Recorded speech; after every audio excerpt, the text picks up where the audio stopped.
We're here with Jennifer Smith, who works at Enbridge, and she's going to tell us a little bit about what she does there. Hey, Jennifer. Hi, thanks for having me on this afternoon. Very happy to be here. And I'm Jennifer Smith, and currently the Tribal Engagement Manager for Enbridge in Wisconsin. A little bit about me: I've been with Enbridge for going on 12 years this winter. And so I actually started with Enbridge in the Chicago area, which is where I was raised and grew up and started in community engagements in public affairs. And so always been a people person and love, you know, being able to be that contact in the communities. I've always considered myself kind of the internal advocate for our external stakeholders. And so started doing that, worked in Illinois, Wisconsin, Michigan, Indiana, and then that was early 2012. And so then in 2015, was asked to move up to Duluth, Minnesota. And so with Enbridge, and that's my family and I, we moved up there. And that's considered home now. So I have my husband and I have two kids. My kids both spent the majority of their school age years and went to middle school, high school, and that's where we consider home. Um, Nearly, maybe about just under 3 years ago, though, I had an opportunity within Enbridge to try a completely different role. And so I relocated once again to Arkansas, and this time I was working on our gas transmission pipeline system. So up here in the Midwest, we have the liquid system. We're transporting oil, natural gas liquids. Down in this part of the system, it's purely natural gas. So like we're feeding the power plants, we're feeding the local distribution companies that then send the natural gas into homes. And so did that, and instead of being in public affairs community engagement, I was actually in an operations role. So I was working with the teams that maintain and operate those pipelines. It was an awesome opportunity.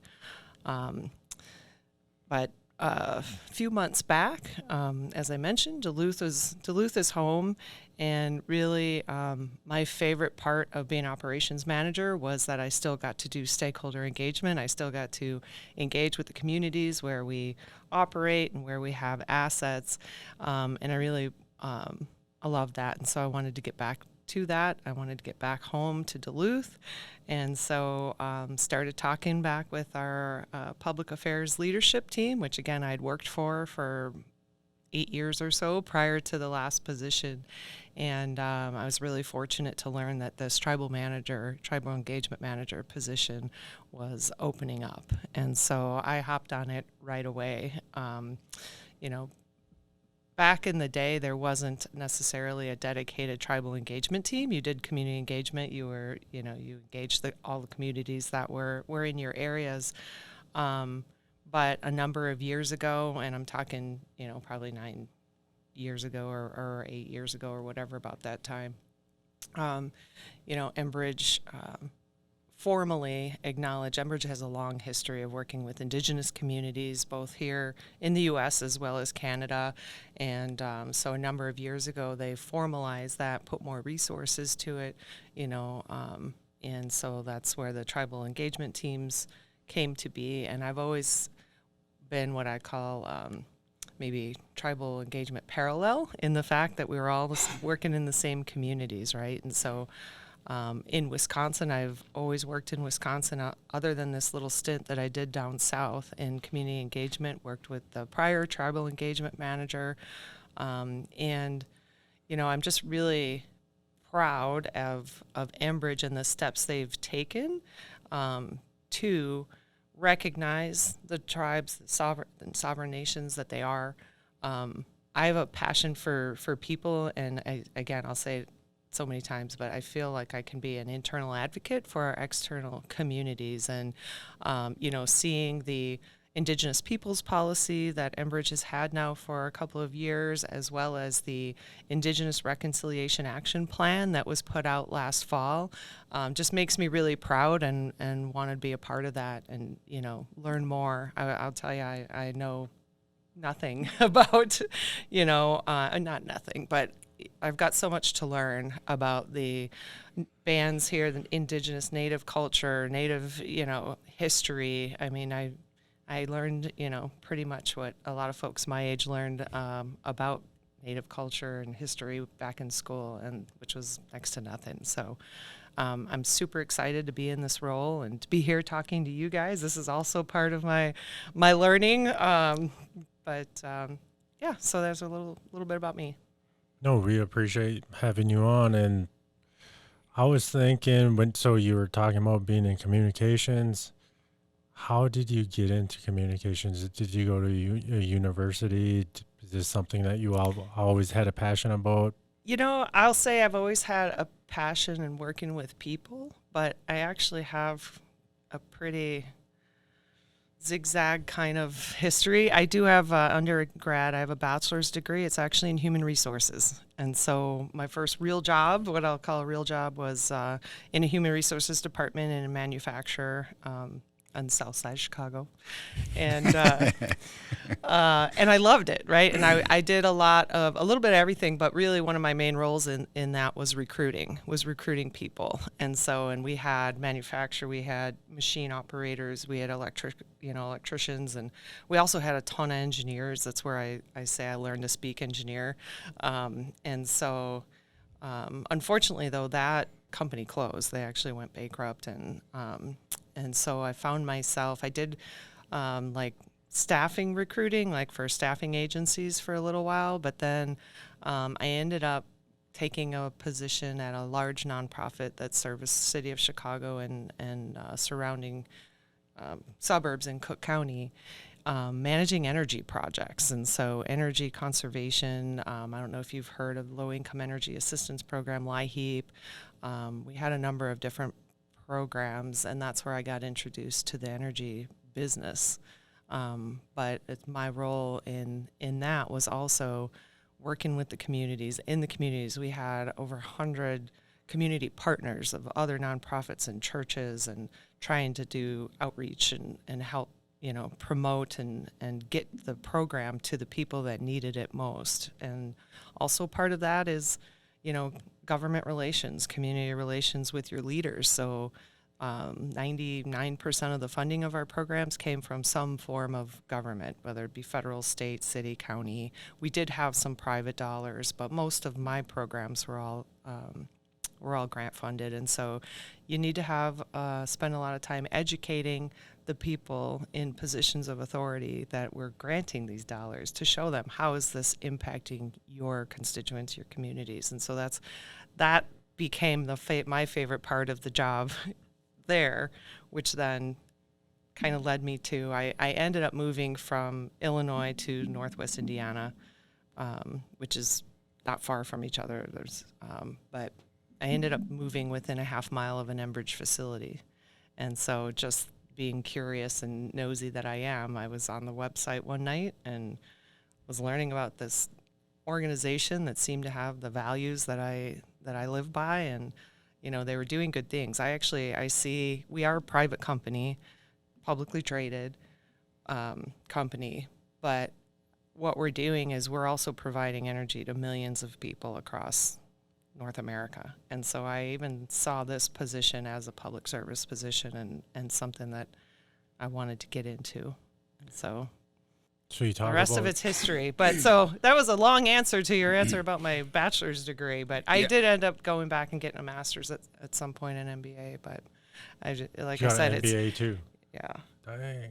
But and so you go from grants, and I hate working with grants. I'll just be flat out honest. It sucks. It's not fun. But it's rewarding too at the same time. It is. It's a struggle, and there's a give and take on working with grants, and then you go into a private company that's putting money into working with tribes now. How does that shift in your mind? So I know it's not a wide open checkbook. There's always budgets. We got X amount of dollars to work on working with tribes on tribal engagement. How does that translate from working with grants to in the private industry for you? Yeah, well, and that was one of the things that I liked when I started looking at going to work for Enbridge too, was the fact that we did have community investment program, and they want to invest and support the communities where we have assets and where we're operating. And so, yes, there are always budgets, but I think similar to on the nonprofit side, right, you have to look for those opportunities where you're going to get the most bang for your buck, right? And you want to be able to make the biggest impact with what you have. And so, and I think that's where the engagement comes in too, and the listening, right? We're not here to say you need this, we're here to listen and try and figure out and work together to say, okay, we're hearing these needs. How can we work together? What can we do? You're exactly right. There are budgets, and but I think when we work together, we can get creative and we can make the most impact. How do you believe is the most effective way to communicate all that stuff? Like in the position that you're in, what's the most effective way to get the bang for your buck, to reach the most people, to get the most I think that's a question that I'm asking you guys and all the stakeholders I'm meeting with. What is that best way? My best way is I'm a social media rat, so that's how I do it. I do it. I know I wouldn't want to go door to door with it.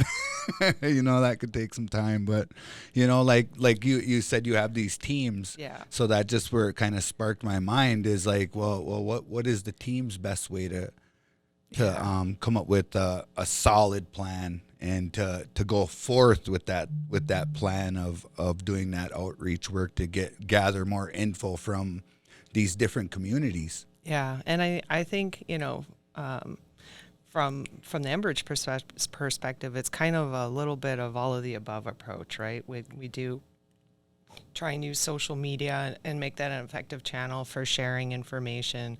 But we have community engagement teams on the ground, right? And we have community ambassadors and liaisons that we work with, who are living and working and breathing and are in these communities every day. We want to be engaging with the leaders, your councils, your tribal governing boards, but we also just want to be meeting with the community and your elders and basically anybody that's going to listen. Yeah. So with the information that you guys put out, do you ever consider like information overload at this point? So what I'm thinking about is all the disinformation that people put out on social media, especially, and then trying to put a message out there saying, hey, we're actually trying to do a service. And then how much information do you plan on putting out?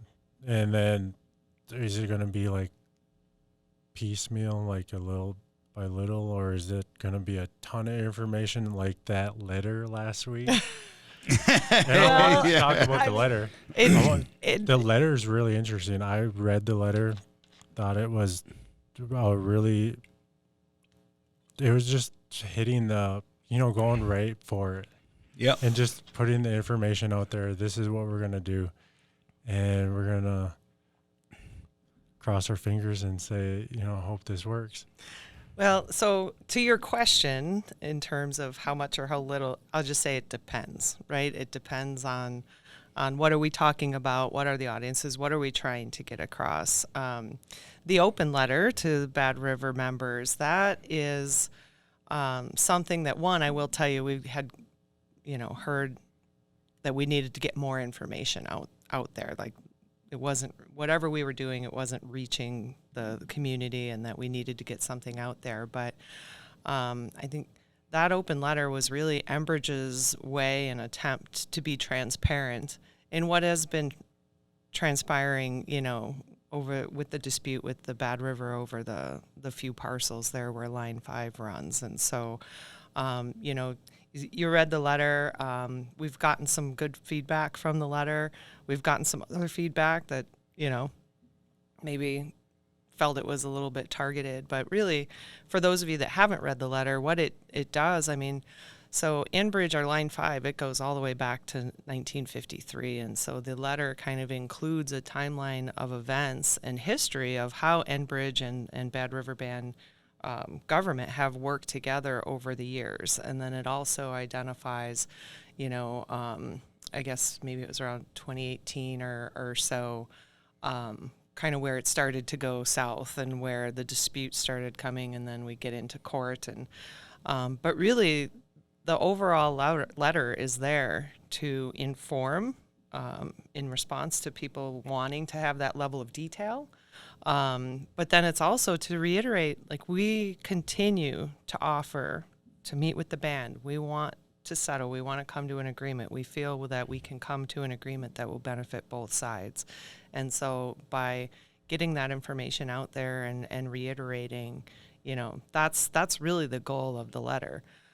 With that, and you talk about misinformation, there's been a lot of information out there on social media or through others that, are talking about how unsafe Line 5 is. And there's one particular feature, the meander, if people who are paying attention hear about that, and that's a meander of the Bad River itself near the Line 5 pipeline and concerns about erosion. And so we have also been trying to work with the band for years on trying to do some sort of remediation or put some protection there at the meander so that nothing ever happens. Right now the line is safe, everything is fine. There are different things that we could do to even make it safer along the shoreline and to keep it that way. And so we've had over 12 proposals into the Bad River government, that none of which have been approved to date. And so we also, are asking, please work with us on that. But overall, the whole intent of the letter is we want to work with you, and we wanted the community members to know that. No, it's such a unique way of doing things, and I give you guys credit for just throwing it out there. And I'm sure it took a lot of planning, saying this is the step. We're going to write the letter. We're going to get our team together. We're going to plan the date that we're going to release this thing. Then we're going to release it. How much, can you explain that process? Did you walk right into this?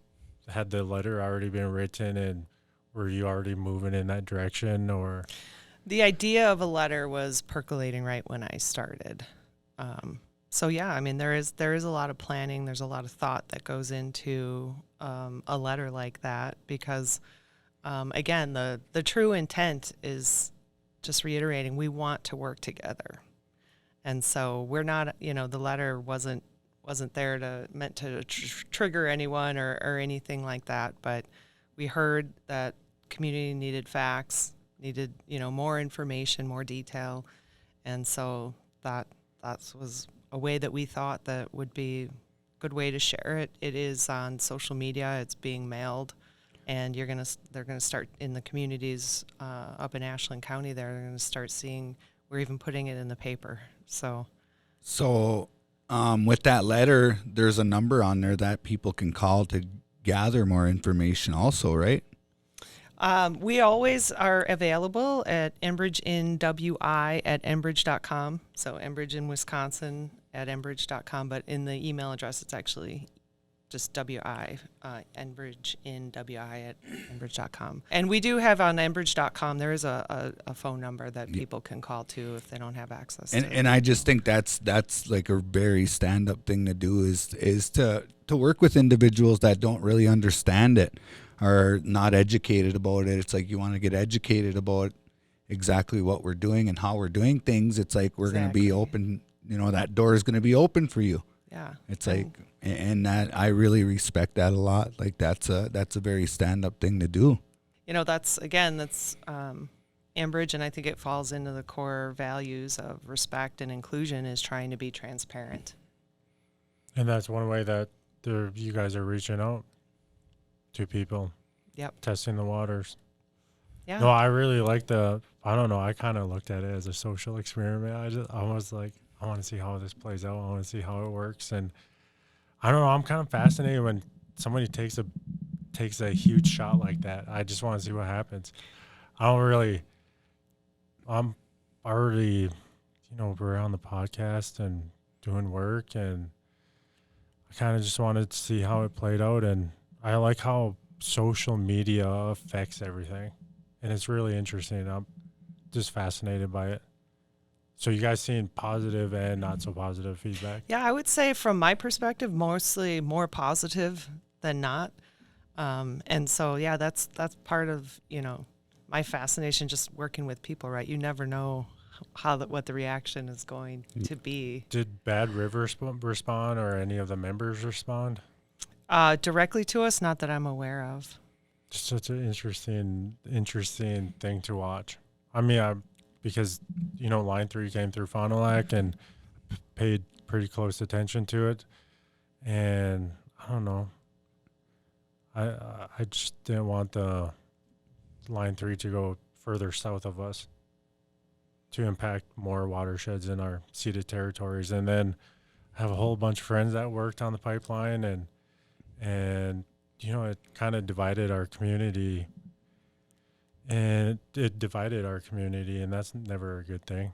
But then coming back together and trying to share as much good information and with each other as much as we could, and hopefully, I do really believe now it seems like it's better than it was. I mean, we can come together again, and before people were fractured, families were fractured, because it was a serious issue. People went out to protest pipelines out in the Dakotas, and so people took it really seriously. And I get that, there's concern about the water, and that's a huge thing. Everybody should be concerned about the water. Absolutely.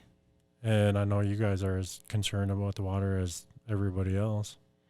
You guys got to drink the water just like well, us. and that's where I think we are aligned. Yeah. You're exactly right. And we want to be able to do everything to keep the pipeline safe.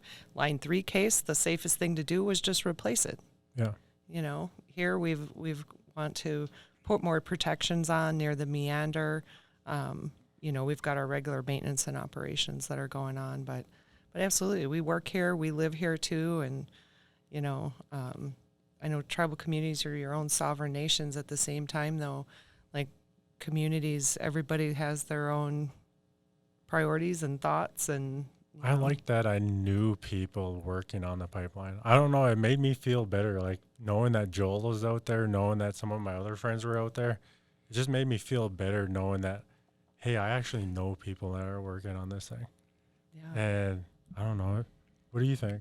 I really enjoyed it. I did, like, to be able to have the visual and to be able to say something, like, and it's like that was like the band's protection.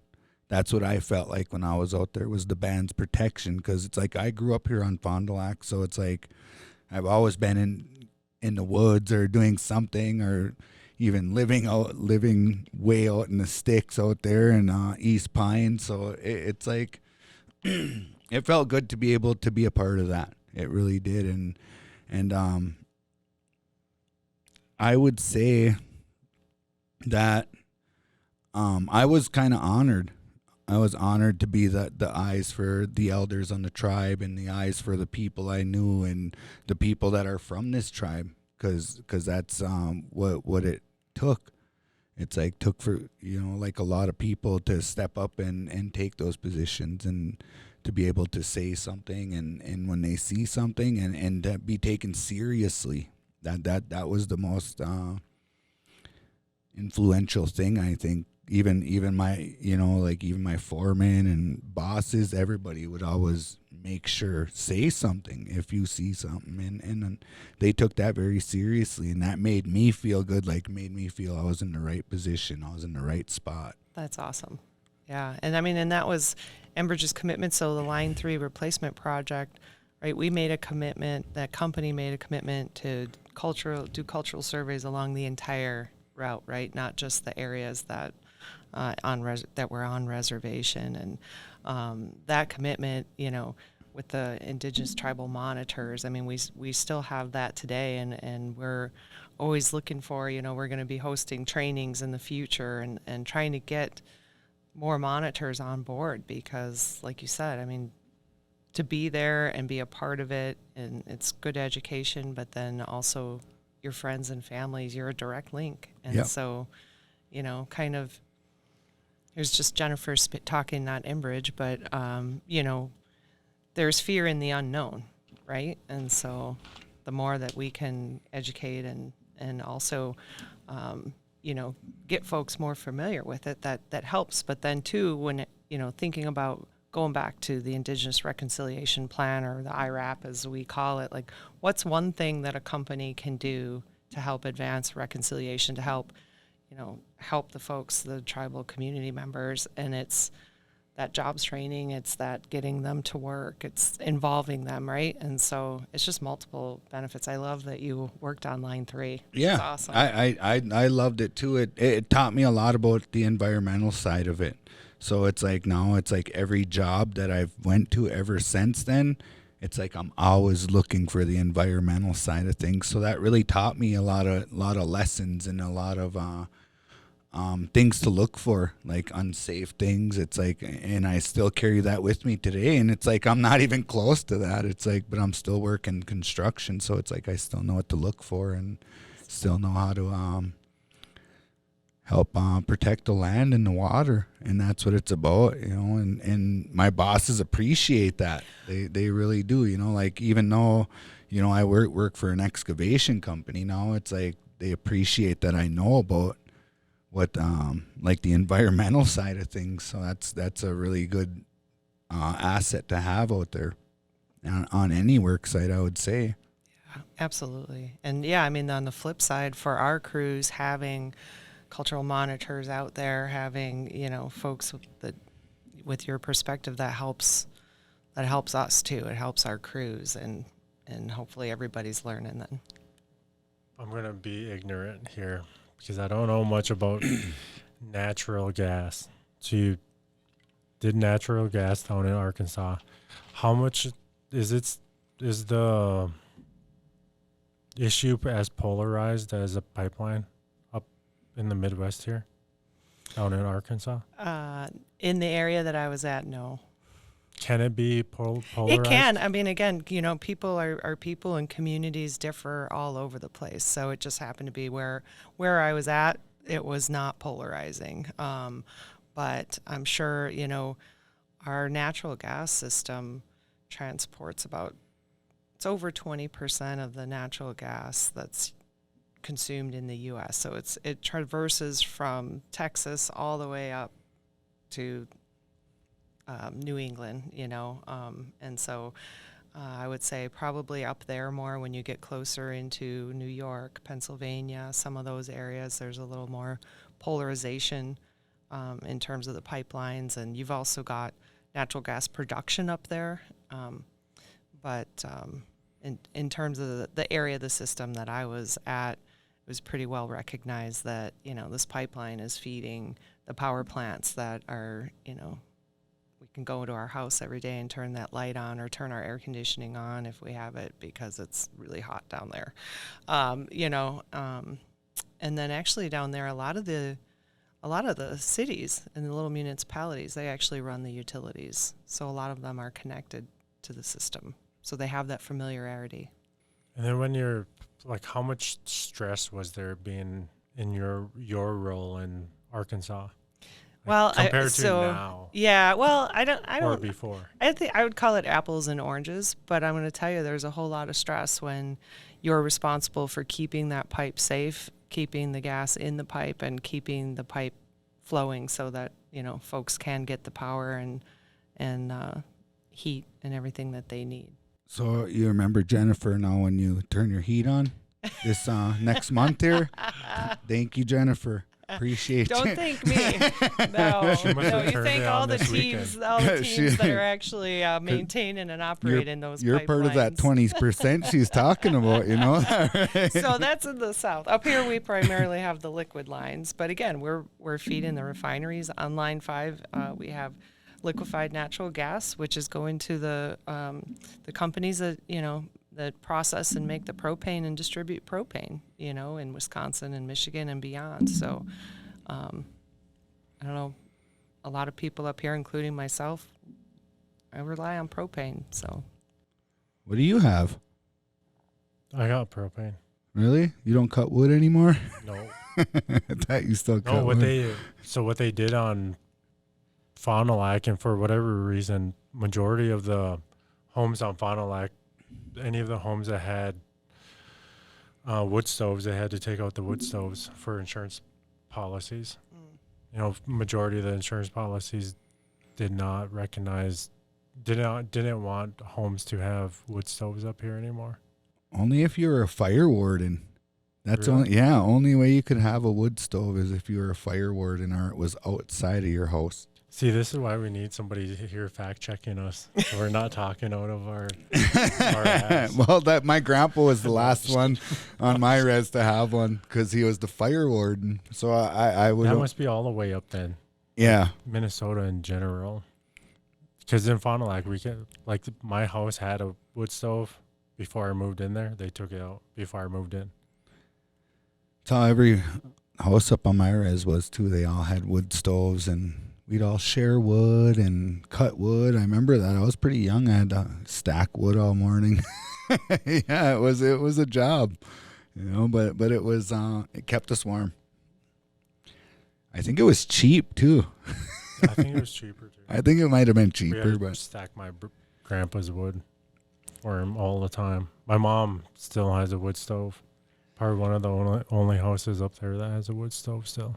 I was gonna say we used to. My dad would make us all chop wood, but it was because he didn't want to use the gas. the to gas. house. Yeah, It that's was- that's wanted exactly it. It's the labor at home to. Yeah, so So- we come from a different age. Imagine asking our kids to do that now. Right? I don't think they Chop would. wood. So Enbridge doesn't just work on natural gas, I'm learning, and doesn't just work on pipelines. You guys got some cool projects out there. We do. Some of the other cool projects that you're doing, alternative energy. And has that progressed at all in the last couple of months, what you guys are doing? Yeah. Is there any project happening in the Midwest? So first I'll say that yes, we've got a pretty large renewable energy business unit or arm of Enbridge. Some of the larger projects that they've been doing are offshore wind farms, actually over in Europe. But here in the Midwest, though, we have been putting solar farms and solar panels near some of our pump stations. And I think we just had one in central Wisconsin, I think, that just came online. But so, you know, one of the things, and I'm going to take it back to the IRAP, to the Indigenous Reconciliation Plan, because that's, I think, a huge opportunity that we have to work with our tribes in Wisconsin is, you know, when we're building or developing those types of projects, there's opportunity, whether it's partnership or ownership or what have you, that we could provide and help the tribes maybe start to green some of their electricity, their grid, right? Right now, the solar farms that we have, they're helping us reduce our carbon footprint, right? They're off taking some of the power that our pump station would be pulling from the grid, and they're generating it. So that helps us with our environmental goals as well, sustainability goals. And I think there's a big opportunity for developing some partnerships with that arm of our business. Nice. Well, I had another question for you, like kind of about like how you got into your role and stuff like that. Say if someone was to come ask you how they could get a position such as yours, what would you tell them to do? Well, I always tell them to go to our website Yeah. first and enbridge.com, you know, and learn about our values, learn about what we do, what we've got going on. If there are any openings, that's where they're going to be posted. But I can tell you, and again, I've worked all over the company. I mean, The folks that I've been fortunate enough to work with at Enbridge, they're all open to engaging and talking. And, if there's real interest, I would say reach out to Enbridge, and, or if if we have a liaison or a community ambassador in the area, and let's talk, especially again, getting back to the Line 5 relocation project and some of the Indigenous monitoring, cultural monitoring training that we're going to be having. I mean, we're always looking for participants in those. And that Enbridge in WI at enbridge.com email address is another good way to email us. Let us know you're interested, you want to talk. I don't like how you said that I liked your part of your story of how you got into Enbridge, that you checked out the values of the company, because I'm learning how important that is. Look at the values of a company, see if they align with yours, see if you truly believe that they have these values, and then go from there.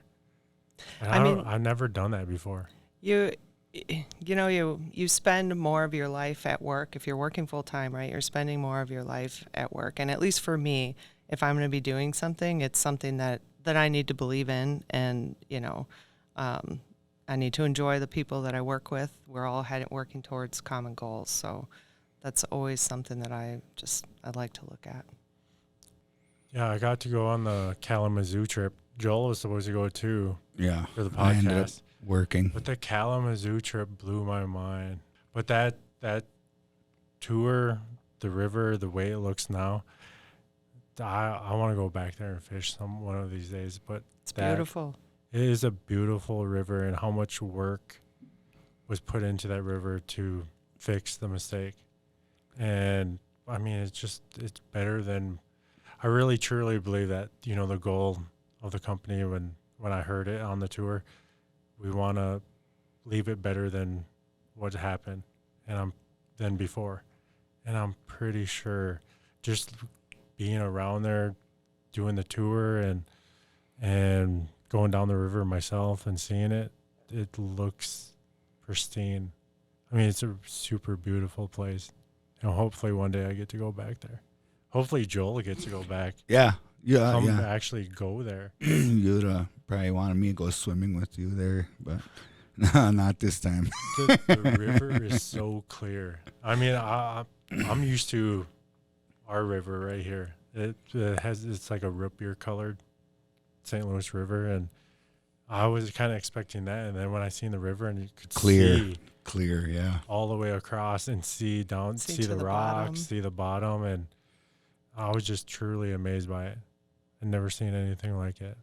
Yeah, I think that was an awful incident, and the company though stepped up right away and acknowledged it and recognized, and they said, we're going to make this better than it was. And so, not only you get to go and see it, but then when you talk to the people that live there, that live through it, not only the Enbridge folks that responded and have worked there, but community members, I think there's nothing better than going right to the source and asking them about their experience. I think what really blew my mind was how long people that worked on the incident, stayed in that, was it like 2 years? Well, I would say probably the biggest, the largest amount of people was probably the first few years. But I mean, first of all, that area we had a pipeline maintenance shop there, and we still do. And so, yeah, probably the bulk of the people were there for the first couple of years, but there were people there for many, many years afterwards, making sure that. No, I seen the pictures of the cars in that staging area where everybody parked, and to imagine that's what work looked like day in, day out, and hearing some of the stories firsthand of how much stress, because you could still kind of see the stress on the people that were delivering the information, like having to relive, hey, I did this for 2 years, or did this for a number of years, and you could still see how much it affected people then. Yeah, and I mean, and that's something that that we as a company reflect on every year.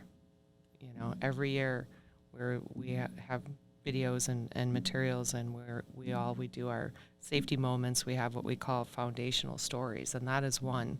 So that, you know, we also, since that time, was it 13 years now or something, there's been a lot of people left and there's been a lot of new people, right?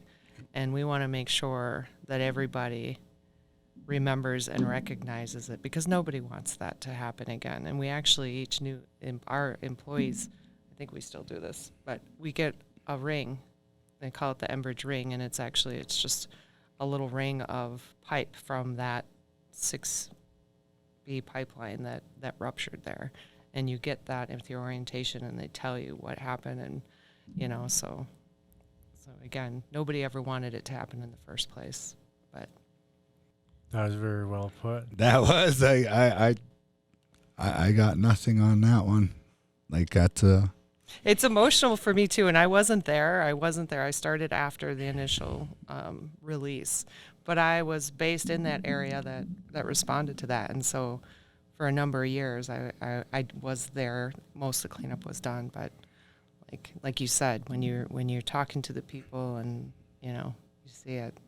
No, I kind of felt for the, you know, as soon as I heard some of the personal stories behind it, and then some of the, knowing that it affected all those communities over there, and knowing that the people that worked on it, knowing that they had their own stories, knowing that they had to give up a lot of time with their families. I mean, the guy was that one of those stories, hearing how long they were away from their families. I mean, that's tough. I mean, Months at a time, yeah. A lot of them. And hearing that, you know, the human aspect of what was sacrificed and what was worked on to fix it. I mean, if you don't ask questions, or if you don't have an opportunity to hear about it, then you just don't know. And I was just oblivious to it up to that point, because I never heard any of the stories, never bothered to research any of it, never bothered to check any of it out. And seeing it not firsthand, but seeing it, you know, from somebody who was there, from somebody who put a lot of time in, and then seeing the actual place and seeing some of the stories from the community members. I mean, that's a big deal. Mm-hmm. Yeah, I'm glad you were able to go. No, I'm happy that I got to go, and I'm happy that I took the opportunity, even though I thought about checking out like a day before. I'm like, do I really want to go to Michigan? Who flies to Michigan? yeah. Who does fly to Michigan? I don't get that. I drive to Michigan. You know, it's not. But that it was on the other side, so it makes sense. Do you have any huge plans for the rest of the summer? Is there a rest of the summer? the fall. Yeah, It's the fall. There's There's a lot of summer left. Actually, there's still 85 degrees. September and October, like in Minnesota. Well, This is my favorite time of year, actually, that's coming up. You just never know what it's going to be. Yeah, in Minnesota. Yeah. The leaves probably won't change until December this year. I'm kidding. You never know. September is the reason why I got my air conditioner. Otherwise, I would make it through the summer and it would be just fine. And then September would hit, football season would start, and I would be sweating in my house, just pouring sweat. And I'm like, I gotta get an air conditioner. And I think I actually bought my first air conditioner in September because I couldn't stand it anymore. It's something about the weather in Minnesota in September. You can never predict it. Yeah. I thought last year it was winter in September. It was pretty cold last year, I believe. You never know. I think I took my AC out of my window in September last year. I think I might have too. Yeah. But then it was 90 degrees yesterday. I don't know. That's so hot. I almost went and bought an air conditioner yesterday. So the house we're moving to Duluth now. We just moved in last week. no central air? Wow. Nope, no central air, because it's like Probably like- usually maybe like 1 week you want it, right? Our house earlier that we lived in didn't have it either. Probably the only house in Duluth or Duluth Hermantown area that doesn't have central air. No, I'm telling you, this is the second one I've bought up here. My first house when we lived here before going to Arkansas didn't have central air.